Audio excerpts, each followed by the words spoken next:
বিবেক চেতনা খুলেছেন মহান স্রষ্টা আল্লাহ রাব্বুল আলামিন। আমরা যেই কোনো কাজ কর্ম অনুভব করতে পেরেছি, তার পরেই আমরা আমাদের নিজের নফসকে জিজ্ঞাসাবাদ করি যে আমরা ওই শুরু থেকে নিয়ে এই পর্যন্ত আমরা আমাদের নফসকে জিজ্ঞাসা করি যে আমাদের নিজেরা মুসলমান, তবে মুসলমান বলে কতটা আমরা নিজেকে উন্নত মানের করতে পেরেছি। আমার চলাফেরা উঠা বসা, আমি আমার গঠনকে মুসলমান রূপে গড়ে তুলতে পেরেছি না পারিনি। মহান আল্লাহ রাব্বুল আলামিন কোরআন মাজিদের মধ্যে বলছেন কি, আউযু বিল্লাহি মিনাশ শাইতানির রাজীম। ইয়া আইয়ুহাল্লাযীনা আমানু মা লাকুম ইযা কিলা লাকুম ফিরু ফি সাবিলিল্লাহ।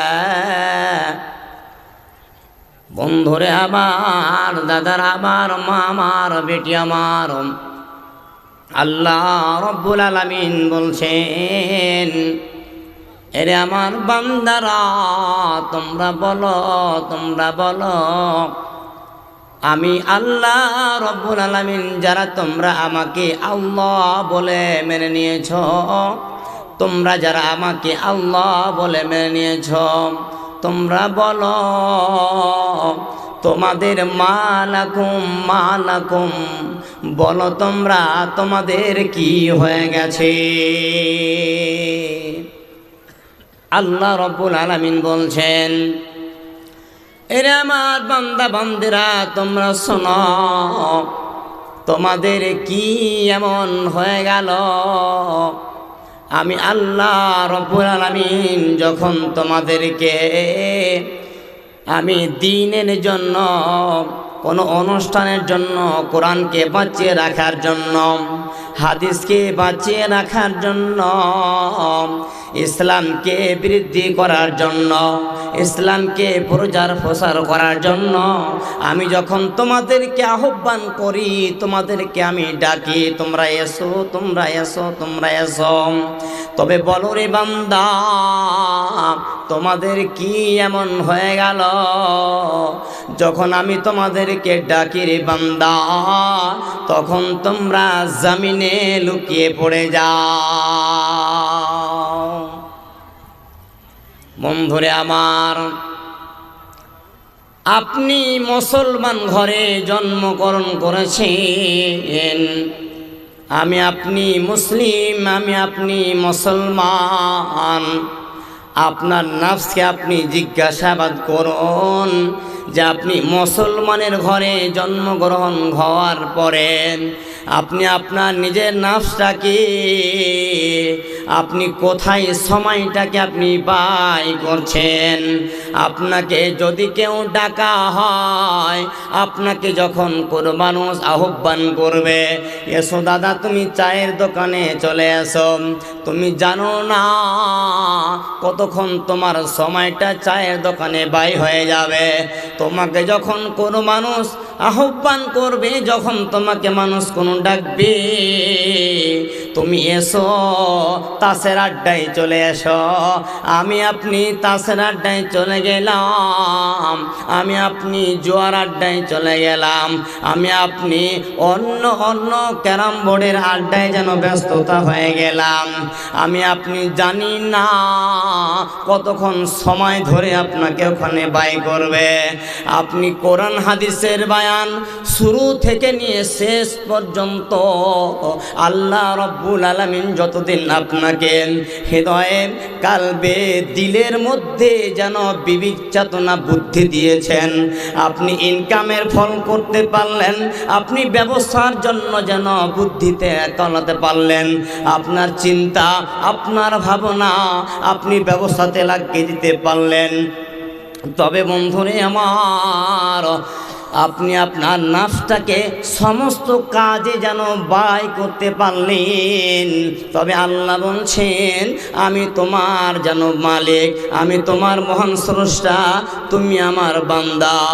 তুমি চায়ের দোকানে তুমি অপচয় সময় বাজারে দোকানে পারছে তুমি যেন কাটিয়ে দিলে, তাসের আড্ডায় কাটিয়ে দিলে, জোয়ার আড্ডায় কাটিয়ে দিলে, সারা সারা রাত তুমি ক্যারাম বোর্ডের আড্ডায় তুমি কাটিয়ে দিলেন।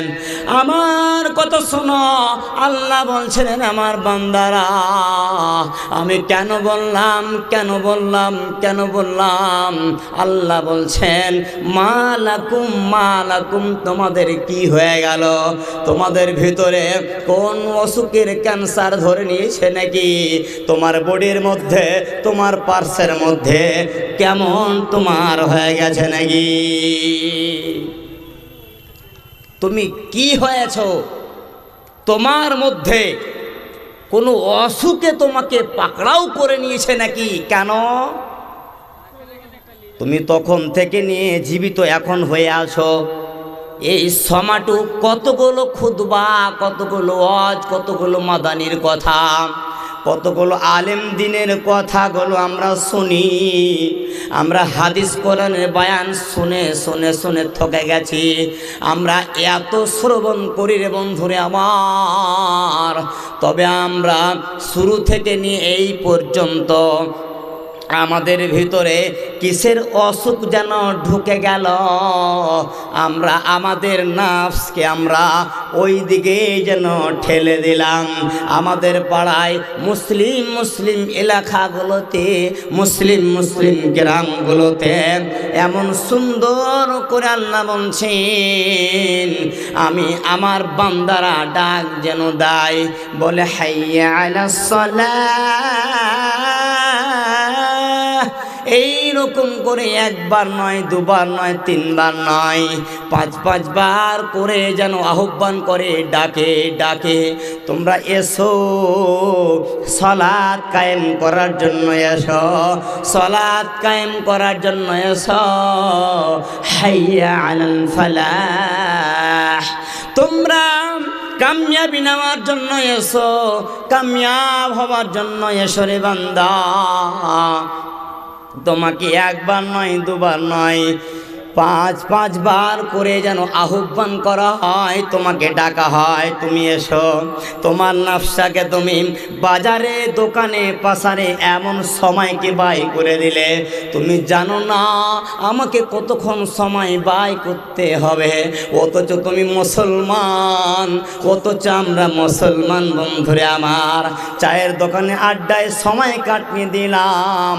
তবে আল্লাহ রব্বুল আলামিনের পক্ষ থেকে ডাকছে, এসো বান্দা, এসো এসো, তোমরা সলাতের জন্য চলে এসো, তোমরা নামাজ আদায় করার জন্য চলে এসো, যাতে তোমরা কামিয়াবি নেওয়ার জন্য এসো।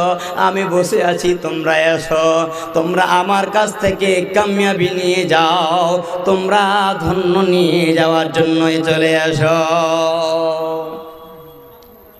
আল্লাহ বলছেন যে আমি তোমাদেরকে এত ডাকি, তোমরা আমার ডাকে সাড়া দিচ্ছ না।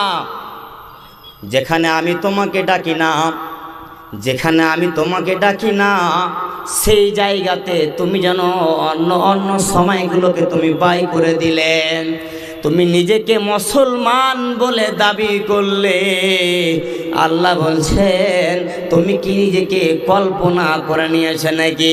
তুমি নিজেকে অনুভব করে নিয়েছো নাকি যে আখেরাতের তুলনায় এই দুনিয়া পেয়ে তুমি সন্তুষ্ট হয়ে গেলে নাকি? তুমি দুনিয়ার তুলনায় আখেরাত থেকে তুমি না পেয়ে, আখেরাত থেকে তুমি ভুলে গিয়ে এই দুনিয়া নামক জিনিসটাকে তুমি পেয়ে নেওয়ার কারণে তুমি যেন নিজেকে ধন্য মনে করলে, তুমি নিজেকে কামিয়াব যেন মনে করলে। আমরা মুসলমান, আমরা এত ওয়াজ শুনলাম, ইয়া তো আমরা যদি নিজেকে চেষ্টাবোধ করি, নিজেকে যদি আমরা আপ্রাণ চেষ্টা করি, আমার হৃদয়কে, আমার যেন বডিটাকে আমি মুসলমানের রূপে গড়ে তুলব, এই ইচ্ছাবোধ যদি আমাদের হতো, আমরা জলসা শুনে আমরা শুনতাম না, আমরা হপ্তায় হপ্তায় শুক্রবার করে যেন খুতবার যেন শুনতে পাই, ইচ্ছা যদি করতাম ওখান থেকে আমরা ভালো ভালো মূল্যবান কথাগুলো শুনে নেওয়ার পরে নিজেকে কামিয়া মনে করে নিতাম। এখন পর্যন্ত আমরা মুসলমান এবং মুসলিম, জামালুল মুসলিম জামালুল উট, আমরা মুসলিম হলাম। আমার দেহটাকে আমি কাকে সঁপে দিলাম? বন্ধুরা আমার একটি মিসাল শুনে নিন। রাসূলুল্লাহ সাল্লাল্লাহু আলাইহি ওয়াসাল্লাম যেন একটা মিসাল নিতেন। যেমন মনে করে নিন বন্ধুরে আমার, একটা উটের গলাসি, আপনারা বুঝতে পারবেন কিনা, গলাসি এবং পাঘা। ওই উটের এত বড় একটা পশু, এত বড় একটা জানোয়ার, এত বড় একটা উট, ওই উট প্রাণীটাকে যদি একটা পাখাটাকে একটা বাচ্চার হাতে যদি দেওয়া হয়, ওই বাচ্চার হাতে যদি পাখাটাকে লাগিয়ে দেওয়া হয়, তো ওই বাচ্চা ছেলেটা ওই যেই দিকে যেন উটটাকে নিয়ে যাবে, বাচ্চা ছেলে যদি বলে এই উট তুমি বামে চলো, তাহলে উট যেন, দারুণ সমস্যা হয়ে গেল, ঠিক আছে, একবারে অত্যন্ত সময় অল্প, সংকীর্ণ সময়, কথা বুঝেছেন? আমি তাহলে কোনটা ধরে কোনটা ছাড়ি, জি একটু সমস্যা পড়লাম তো, যাক আমি অল্প অল্প বুঝেন, সংকীর্ণ করে করে ইনশাআল্লাহ আপনাদেরকে একটু টাচ করে করে দেব। যেমন বলছিলাম, এই মিসালটার অর্থ হচ্ছে, একটা উটকে যেমন বাচ্চা ছেলেটা ডানে যদি নিয়ে যায়, উট বলবে না যে আমি বামে যাব, ওই বাচ্চা ছেলে যদি পূর্বে নিয়ে যায়, তাহলে বলবে না যে আমি পশ্চিমে যাব। একটা বাচ্চা ছেলে উটের পাখাটা ধরে নেওয়ার ফলে বাচ্চা ছেলেটা যেই দিকে নিয়ে যাবে, ওই উটও ওই দিকে যেতে হবে। বন্ধুরে আমার, ওই পাখা যেন মনে করে নিয়েছেন, ওই মালিক যেন মনে করে নিয়েছে, উটটা যেন মনে করে নিয়েছে আমার জন্য এই বাচ্চা ছেলেটাই যেন প্রাধান্য, আমার জন্য এই বাচ্চা ছেলেটাই আমাকে যেই দিকে নিয়ে যাবে সেই দিকে আমাকে যেতে হবে। রাসূলুল্লাহ সাল্লাল্লাহু আলাইহি ওয়াসাল্লাম বলছেন, তারাকতু ফীকুম আমরাইন লা তাযিল্লু মা তামাসসাকতুম বিহিমা ওয়া কিতাবুল্লাহি সুন্নতি রাসূলুল্লাহি সাল্লাল্লাহু আলাইহি ওয়াসাল্লাম। বন্ধুরে আমার, মা আমার, বেটি আমার, ভালো করে শুনবেন যে আপনার হৃদয়টাকে, আপনার বডিকে, আপনার মাথা থেকে নিয়ে পা পর্যন্ত আমরা মুসলিম হয়েছি। ইন্নালিল্লাহ, জেনাটা নেই নাকি?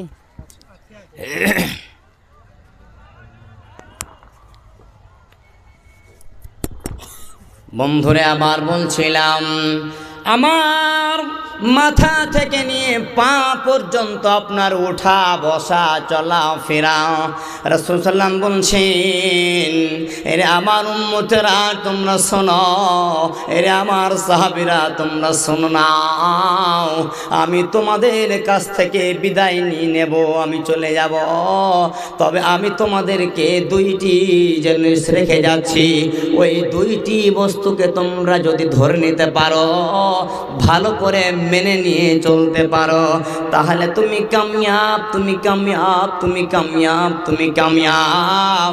একটি হচ্ছে আল্লাহর কিতাব অর্থাৎ কোরআন মাজিদ, এবং দ্বিতীয়টি হচ্ছে আল্লাহ রাসূলুল্লাহ সাল্লাল্লাহু আলাইহি ওয়াসাল্লামের হাদিস। আমাকে আমার সারা বডিটাকে আমরা মুসলিম যেন হয়েছি। আমার কোরআন এবং আমার হাদিস আমাকে যেই দিকে নিয়ে যাবে আমাকে সেই দিকে যেতে হবে। এমন একটা উট একটা বাচ্চা ছেলেকে মালিক মনে করে নিয়ে বাচ্চা ছেলেটা যেই দিকে টান মারছে সেই দিকেই যেন উট যাচ্ছে। আমি মুসলমান হলাম, আমি মুসলমান হয়েছি। আমার আল্লাহর কিতাব এবং রাসূলের হাদিস আমাকে যেই দিকে ডাকবে আমাকে সেই দিকে দিতে হবে। আমার কোরআন এবং আমার হাদিসকে পাকড়াও করে নিতে হবে, আমাকে ধরে নিতে হবে মুসলিম সমাজ। আবার আল্লাহ বলছেন, আল্লাহ রাব্বুল আলামিন বলছেন, ইয়া আইয়ুহাল্লাযীনা আমানু দুখুলু ফিস-সিলমি কাফা ওয়া লা তাত্তাবি'উ খুতুওয়াতিশ শাইতান ইন্নাহু লাকুম আদুউম মুবিন। বন্ধুরে আমার, মা আমার, বেটি আমার, এই আয়াতের তরজমা করার আগেই আপনাদেরকে একটা মিসাল দিয়ে বুঝাই। আপনারা মনে করে নিন বাচ্চা ছেলে, আপনাদের গ্রামের বাচ্চা ছেলেগুলো মাঠের মধ্যে খেলাধুলা করতে গিয়েছে, কোনো কাজে চলে গেছে, আর যাওয়ার পরে বাচ্চা ছেলেদের সামনে একটা সাপ দেখা দিয়েছে। ওরা খুশি হয়ে আনন্দ হয়ে লাঠি নিয়ে মারতে যেন ছুটেছে, আমাকে সাপকে মারতে হবে এই জিনিস নিয়ে মস্তিষ্কতে কথা নিয়ে যেন দৌড়াচ্ছে। এবং দৌড়াতে দৌড়াতে ওই সাপ যেন একটা সংকীর্ণ গর্ততে, অল্পটুক গর্ততে ঢুকে পড়ে গেছে। আর ওই সাপ যেন পুরোপুরিভাবে ওই গর্তে যেন ঢুকতে পারল না। ছেলেরা হাসছে, ছেলেরা হাসছে, এবার তোর কোথায় পালার জায়গা? তোমার আর জায়গা নেই, অর্ধেকখানি বাইরে ঢুকে আছে। বাচ্চা ছেলেরা খুশি হয়ে আনন্দ হয়ে ওই সাপকে মেরে দিল। বন্ধুরে আমার, মারতে কেন পারলো, মারতে কেন পেরে নিল? ওই বাচ্চা ছেলেগুলো অনুভব করছেন যে ওই যেন সাপটা গর্তের মধ্যে প্রবেশ করতে পারলো না, তার কারণে মারতে পেরে নিল। বন্ধুরে আমার, আমরা মুসলিম হয়েছি, আমরা মুসলমান ঘরে জন্মগ্রহণ করেছি। আমাদের কর্তব্য হলো, আমাদের করণীয় হলো যে আমাদেরকে যেন ইসলামের মধ্যে পুরাপুরিভাবে দাখিল হয়ে যেতে হবে, প্রবেশ হয়ে যেতে হবে। আমরা শয়তানের আড্ডায় ফেসে যাব না, শয়তানের দৃষ্টিতে আমরা পড়ে যাব না। আমাদের শয়তান হচ্ছে যেন শত্রু, আমাদের যেন শত্রু। সময় শেষ বন্ধু আমার, আমি শুধু আপনাদেরকে একটি কথা বলে দিয়ে আর ছেড়ে দেব। আমরা মোবাইলের মাধ্যমে দেখে আছি আই লাভ মোহাম্মদ, কথা বলেন ঠিক না বেঠিক ভাই আমার? উঠতে বসতে চলতে ফিরতেই মোবাইল খুললে আই লাভ মোহাম্মদ কথা যেন আসছে। দুঃখ লাগে বলতে বন্ধুরে আমার, যে আমার বন্ধু বরেরা, যে আমার বন্ধুরা, যে আমার প্রিয় বন্ধু, সেরা আমার বন্ধুরা, আমার তরুণ ছেলেরা, কথায় কথায় আপনারা আই লাভ মোহাম্মদ বলে থাকেন। আমি তরুণ ছেলে, আমি আপনাদেরকে একটি কথা যেন জাগিয়ে বলতে চাইছি, ফুটিয়ে বলতে চাইছি যে আমি যে আই লাভ মোহাম্মদ বলতে চাইছি এর অর্থটা কি আমরা সবাই জানি তো ভাই? জানি না? আই লাভ, আই মানে আমি, লাভ মানে ভালোবাসা। এবং আপনি কাকে ভালোবাসেন? তো লাগিয়ে দিলেন মুহাম্মদ সাল্লাল্লাহু আলাইহি সাল্লামকে। জি, আপনি ভালোবাসছেন। আমি আমার দাদা শিলিগুড়ি থাকছেন, উনি আসছেন মেহমান রূপে, আমি উনাকে সম্মান করব, ভালোবাসবো। সামনে আছে, দেখতে পেলাম, তার জন্য আইটেম তৈরি করলাম, তাকে ভালোবাসা। এটা এক প্রকারের ভালোবাসা। আমাকে উনি ভালোবাসবেন, আমি ওনাকে ভালোবাসবো, তার জন্য আইটেম তৈরি করব, আমার যেন ব্যথা না পেয়ে নাই, আমার সম্মান করতে গিয়ে কোনো ব্যথা না পেয়ে নাই, এই জন্য আমি আপ্রাণ চেষ্টা করব তার সম্মান করে নেওয়া। রাসূলুল্লাহ সাল্লাল্লাহু আলাইহি ওয়াসাল্লাম তো এখন আমাদের মাঝে নেই, তাহলে হাগো কেমন করে ভালোবাসবো? কথা বলে ঠিক হবে? ঠিক, উনি তো আমাদের মাঝে নেই, তো ভালোবাসবো কিভাবে? দাওয়াত দিতে পারছি না, রাসূল সাল্লামকে দাওয়াত দিতে পারছি না, দেশি মুরগার মাংস খেলাতে পারলাম না, খাসির মাংস খেলাতে পারলাম না, তবে ভালোবাসলাম কেমন করে? আল্লাহ রাব্বুল আলামিন বলছেন, কুল ইন কুনতুম তুহিব্বুনাল্লাহ ফাত্তাবিউনি ইহবিবকুমুল্লাহ ওয়া ইয়াগফির লাকুম যুনুবাকুম ওয়াল্লাহু গফুরুর রহিম। এ বান্দা, তুমি নিজেকে আইলা মোহাম্মদ বলে চিৎকার করছো, তবে তুমি নিজেকে, নিজের নাফসকে, তোমার হৃদয়কে তুমি প্রশ্ন করো, আমি কি রাসূল সাল্লাল্লাহু আলাইহি সাল্লামকে ভালোবাসি নাকি? আমি মুখে বলে দিলাম, আমার চলন, আমার ফিরন, আমার উঠা, আমার বসা আইলা মোহাম্মদের মতো নেই। আমার চুলগুলো কেটে রয়েছি, আমি কোন লাজে, কোন লজ্জাতে, কোন বেহায়াপনা হয়ে আমার ভিতরে চরিত্রবান নেই, আদর্শবান নেই, আর আমি চিৎকার করে বাড়াই আইলাম মোহাম্মদ, আইলাম মোহাম্মদ।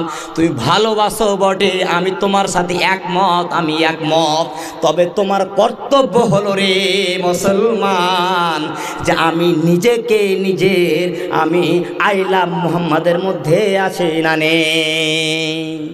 আল্লাহ বলছেন, এ নবী তুমি জানিয়ে দাও, ওরা যদি আমাকে, আমার কিছু নিতে চায়, আমার কিছু অফার নিতে চায়, রাসূল সাল্লামের যদি অনুসরণ, অনুকরণকে যদি মেনে নাই, আমি আল্লাহ রব্বুল আলামিন তাকে ভালোবাসবো।